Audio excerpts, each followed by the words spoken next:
வணக்கம் ஃப்ரெண்ட்ஸ், எல்லோரும் எப்படி இருக்கீங்க? நல்லா இருக்கீங்களா? நம்ம இன்றைக்கி ஒரு மற்றொரு இன்ஸ்டாலேஷன் வந்து ஆந்திராவில் வந்து பண்ணி கொடுத்துருக்குறோம். அதை பற்றின விவரங்களை தான் நம்ம இந்த வீடியோவில் பார்க்க போகிறோம். அதற்கு முன்னாடி நம்ம சேனலை சப்ஸ்கிரைப் பண்ணாதவங்க சப்ஸ்கிரைப் பண்ணிக்கோங்க, பெல் ஐக்கானையும் ப்ரெஸ் பண்ணி வச்சுக்கோங்க. ஃப்ரெண்ட்ஸ் இது வந்து பார்த்திங்கன்னா 150 அடி ஆழ போர்வெலுக்கு வந்து 3 HP solar water pump installation பண்ணி தண்ணி எடுத்து கொடுத்துருந்தோம்.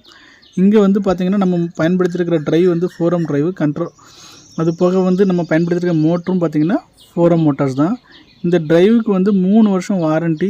இந்த ட்ரைவில் வந்து பார்த்திங்கன்னா mobile on off try run protection எல்லாமே இன்பில்டாகி வந்துடும். மோட்ரு வந்து ஃபுல்லி SS மோட்ரு. இந்த SS மோட்டருக்கும் வந்து பார்த்திங்கன்னா 3 வருஷம் வாரண்ட்டி வந்துடும். அது போக நம்ம பயன்படுத்தியிருக்கிற பேனல் எல்லாமே பார்த்திங்கன்னா மோனோபெர்க் பேனல் தான். இந்த மோனோபெர்க் பேனல் வந்து லோ லைட்டிங்லேயுமே நல்ல பெர்ஃபார்மன்ஸ் பண்ணும். இதற்கு வாரண்ட்டி வந்து 25 வருஷம் வாரண்ட்டி வந்துடும். நம்மளோட இன்ஸ்டாலேஷன் வந்து ஹைலி ரேட்டட் ஸ்ட்ரக்சர் போட்டு லைட்டிங் ரெஸ்டர் போட்டு இன்ஸ்டாலேஷன் பண்ணி கொடுத்துருக்கோம். இந்த இன்ஸ்டாலேஷன் உங்களுக்கு பிடிச்சிருக்குன்னா லைக் அண்ட் ஷேர் பண்ணுங்கள். நம்ம சேனலை ஃபாலோ பண்ணிக்கோங்க, சப்ஸ்கிரைப் பண்ணிக்கோங்க, நிறைய ஷேர் பண்ணுங்கள்.